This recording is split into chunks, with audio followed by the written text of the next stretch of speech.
Morning, everyone. Thanks for having me again to give the message. Today I'm talking about the productivity complex, which is basically my term for what I think is this cult and disease of over efficiency, overproducing, and overconsumption. And before I get into my message today, I want to discuss something very familiar to me, but maybe not for you listening. So we're going to be talking about rhythm and tempo. Rhythm and tempo are terms that musicians have to understand and internalize. Rhythm is something that comes from deep inside you. I see it not as something that is an invention of mankind, but more of a taming of a natural phenomenon that exists despite us. Its origin is the very muscle that pulses and sends lifeblood through our body. It manifests in our breathing and in our walking, and it's in nature in the regular cresting of the waves and the rhythm of bird song and rain, things like that. And of course, we mimic it in our speech and in our music, and just our motions in general. Tempo, on the other hand, is a way of modifying these rhythms.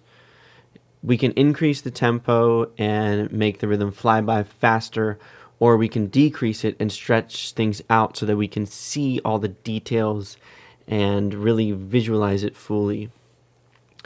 In music, there is really a time and place for both of these things, much like life. An upbeat celebration is brightened by a lively dance number at a fast tempo because it can lift our spirits. And on the other hand, a heartfelt song of love can be made more intimate when it's stretched out and drizzled slowly like honey into warm tea. The key is to choose the type of music that fits your situation best. There isn't one pace of music that's right for every possible situation, and much like the pace of our lifestyles, today is more of a fast-paced lifestyle, and it's usually pretty highly regarded when you're busy or you're fast-paced. It's considered virtuous, and being successful is synonymous with working a lot. Over the past year or so, I've been conducting somewhat of a loose experiment. Lately, I've been acutely aware of how often I get asked the question, "How are you?" Right? I mean, everyone asks this question all the time. I ask this question all the time. Well, I never know how to respond to this question, mostly because I'm super, socially illiterate. I think a lot of people just say good or something like that, even if they're not really good, which to me never really made much sense. So the situation just always made me uncomfortable when someone would ask me this. And, well, I noticed another common answer that I heard people saying in response to this question was busy. I say that. Oh my goodness, I've been so busy lately. I haven't had time to think. I'm so busy. I've just been so tired. So I've been busy with work. And I decided that what I was going to do is whenever someone asked me this question, I was just going to respond with busy because I wanted to see how people would react, because I find it interesting. And it saves me having to think of an actual answer. So that's a bonus because I don't like doing that. And really, it astounds me how many people genuinely view being busy as mostly a positive thing. When I tell people that I've been busy, I would say at least 95% of the time, the response I get is, "Oh, that's good, better than the alternative," or, "Well, it's good to be busy." I started to wonder, do I actually like doing the things I do? Or do I just do them because the world keeps telling me how great it is to stay busy doing things? And furthermore, why is it so great to be busy all the time? What fulfillment am I getting out of being driven and hardworking?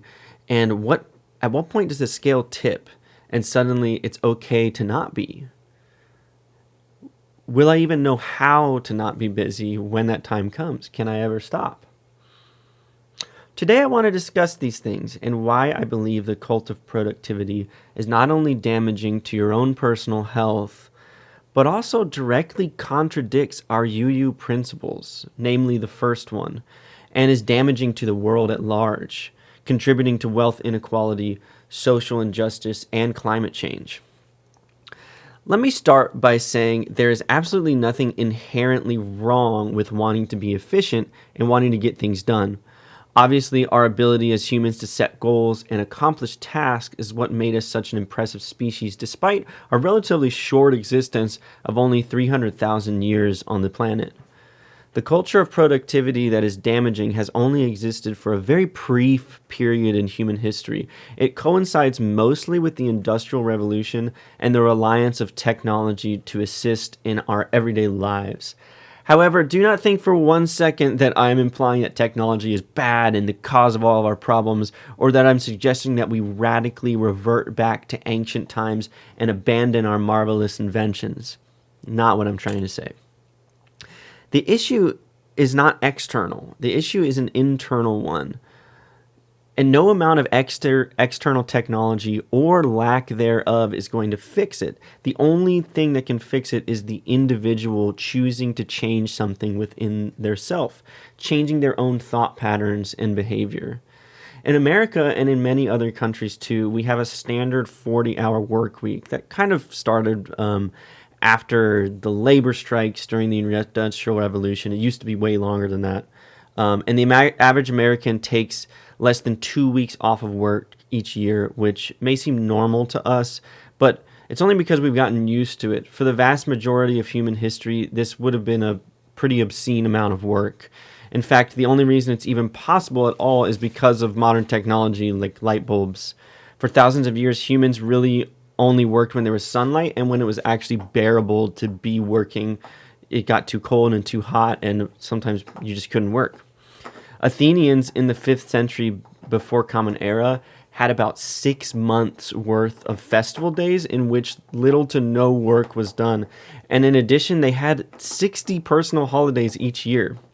They spent less than half their days working and still managed to achieve one of the most impressive societies ever to exist on planet Earth. In fact, even a serf living in medieval Europe, which didn't have great standards of living, worked considerably less hours and got more vacation days than the modern American. The amount of time it took to generate enough wealth to be able to survive has increased nowadays, as opposed to what it was back then, when it should really be decreasing. Technology has unlocked all these freedoms for us and made us more efficient, but despite saving all that time with our fancy inventions, we continue to work more, and more. Why is that? Well, I don't really know, but I think it could be because of the hedonic treadmill. If you haven't heard of the hedonic treadmill, it's the tendency of a person to remain at a relatively stable state of happiness despite something catastrophic or really good happening to them. It's the thing that makes humans so resilient.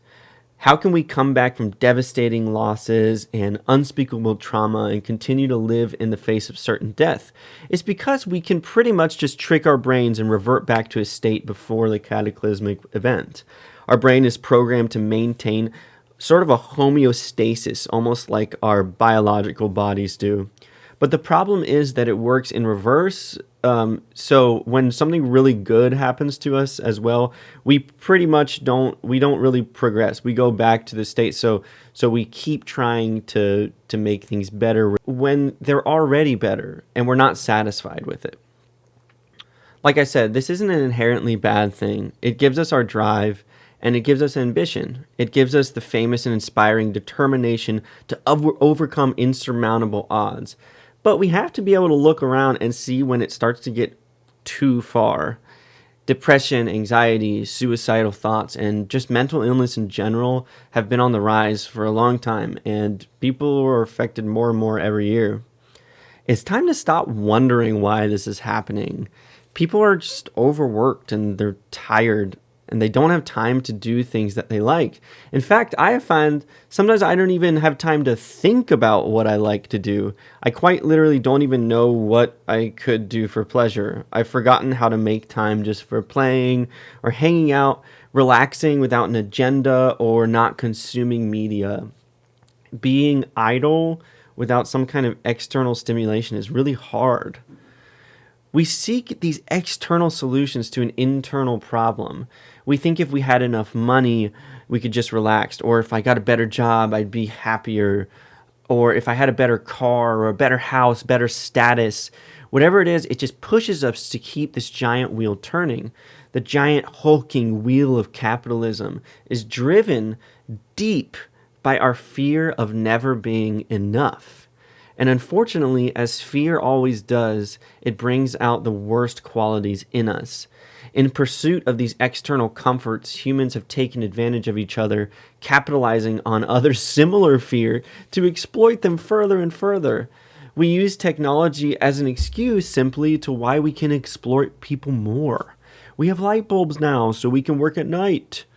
And we have cars now, so we can drive 40 miles to work. We have ships now, so you can ship things across the ocean. We have computers, so now you communicate with the entire world instantly. And we have smartphones, so now you can be reached at any time to do your job.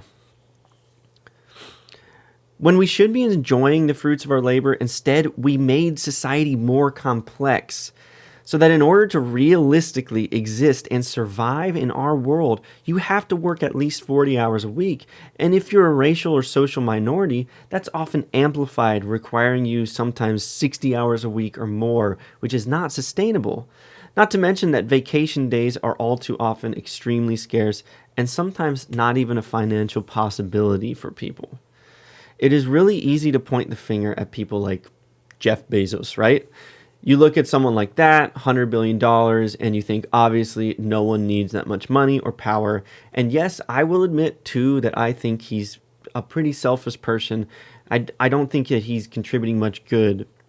But people like Jeff are not the cause of these problems, and they shouldn't be seen as someone that possesses a solution to fix it. I think they're really just a symptom of a larger disease which infects our society at large. The productivity complex. It's a constant struggle to prove ourselves and to our society that we are enough. To keep pushing that bar higher and higher and higher, but it keeps being out of reach. We force ourselves to be more productive, and in the process, we forget what it means to just be human. To simply live and enjoy the experience. What's frustrating is when CEOs, politicians, and billionaires are allowed to wield so much power that they can enact laws and policies and restrictions that make it harder for people to simply enjoy life. But you must realize that they're victims too in their own way. The origin story of every villain is that of a frightened child brought to their wits' end by that same fear. Even someone as irredeemable as Jeff Bezos is not immune to the all-powerful declaration that is our first UU principle. The stoic, towering pillar that we base our entire philosophy on. The inherent worth and dignity of all people. The fallacy is that anyone is worth any more or any less based on what they can produce. This fallacy, I believe, is the root cause of so many damaged egos and the source of so much pain. I have felt it myself. All through childhood, I was rewarded for working hard, being good, and scolded for being lazy. I constantly felt pushed to do better and better and better. And I know now that when someone praised me for doing good work, they weren't meaning to imply that if I hadn't done a good job, I was worthless. But nonetheless, anytime I did less than I was expected of, I felt the worst disappointment. Now I feel guilty anytime I take a day off or just slack a little bit. There's an entire culture centered around making fun of my generation, saying that we're entitled and lazy and accusing us of causing a labor shortage because we simply don't want to work. And my response to that is kind of just, okay, why is it such a horrible thing not to want to do a job that isn't worth it? I wouldn't want to waste my life doing a job that provides me no fulfillment and doesn't even pay my bills. I'm one of the few lucky people to have found a job that I enjoy, but even so, I don't want to work every day constantly. We need to stop deriving our value from the work that we do. We need to reward empathy and love and playing. We need to praise fulfillment and following your heart and setting boundaries that allow you to lead a happy and healthy life. I believe the key to breaking away from this mindset, as in many other things, is empathy. The economic and societal systems that we have in this country are designed to uplift rather selfish tendencies. Long ago, white Europeans were put in a position where they could abuse and take advantage of people of color who had less wealth and resources than them in order to further their own productivity. That's kind of the root of our whole society. And while we can all agree the barbaric crimes committed by our white ancestors are far more heinous than ones being committed today, they were acting on the very same instinct of self-preservation that motivates us, or especially the modern day workaholic. They want to be seen as more important and more productive, and therefore more deserving of their place of higher authority, tighter security, and superior comfort. Nowadays, in pursuit of a greater quality of life, we often neglect the things that give our life its quality to begin with. We work long hours away from our family, we divide our time and attention at home answering emails, and we hoard money to spend it on frivolous items that define our social status, like houses and cars, fancy phones. All the while having lost sight of why we wanted to do work in the first place. Most people in this country, myself included, need to face a harsh truth. If you want the world to be a more caring, compassionate, and empathetic place, you will have to change, not the world. Yes, policies and government systems, all that will change, but it has to start with an individual choosing to do something different, choosing to slow down their tempo, bring their rhythm back to in sync with nature. We're facing a climate crisis. It's not something future humans will have to deal with that we can push off down the road. It's here, it's happening. Our selfish tendencies have pushed the wheel of capitalism too far down the hill, and now it's out of control. The main contributors to climate change is not people throwing away plastic bottles or litter or leaving your lights on at night. It's productivity. Our need for faster, better, and more optimized is what's killing the planet. Individuals do not contribute significantly to climate change. Most of the damage is done by less than 100 corporations around the globe. Corporations that have been enabled and yes, encouraged by us to do whatever they want with abandon as long as it serves to increase profits, efficiency, and productivity. But alas, they have lost sight of what they're really trying to accomplish, because all of that safety, that security, and that comfort that they generate, that prestige matters not when the very earth, the one place you can enjoy those pleasures, is no longer inhabitable. Is it truly more productive to go faster and faster and faster if it leads to our inevitable demise? Obviously not. We can reason through this and understand what needs to happen on a large scale, but making these things happen is a very different story. I don't have the answers, but from what I can tell, there's only one thing that's going to change anything, and that is changing the very culture in which our country operates. And therefore, changing internally what things you value, because a culture is merely a reflection of the people who live in it. So my suggestion to you is this: slow down your tempo. The next time you're driving behind someone that's driving slower than you, don't pass them. When you walk into a coffee shop and you think, oh, I better take this to go, or I might be late. Instead, be late. Sit and drink it there. Try waking up without an alarm when your body feels like it's ready to start the day. Work start times be damned. Now, don't use slowing down as an excuse to be unreliable or rude, but I think it's okay to set boundaries that clearly say, I refuse to consume more of my energy and the world's energy than I have to. I just want to lead a fulfilling life. And I've been really trying to do this lately, and I'll be honest, it's a lot easier said than done. People will get mad at you. You will feel anxious. As you know, I just took 3 weeks off from church. It wasn't because I don't like doing this job, or I wanted to be away from everyone. It was just because I felt my tempo getting too fast, and I needed to slow it down a little bit. But oftentimes this puts us at odds with the world around us, because frankly, you are. The world has been built up around dangerous precedents over the last few centuries. The rules are established and the tempo has increased. We are out of sync with nature, moving far, far too fast.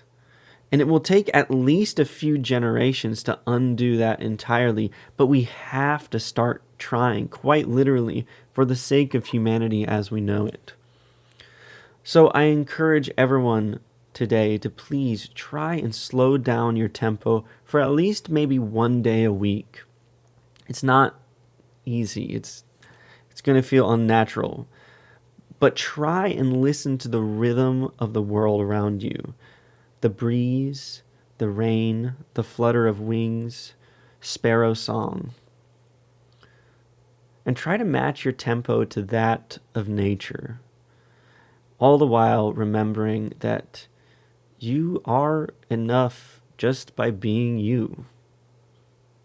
Thank you for listening.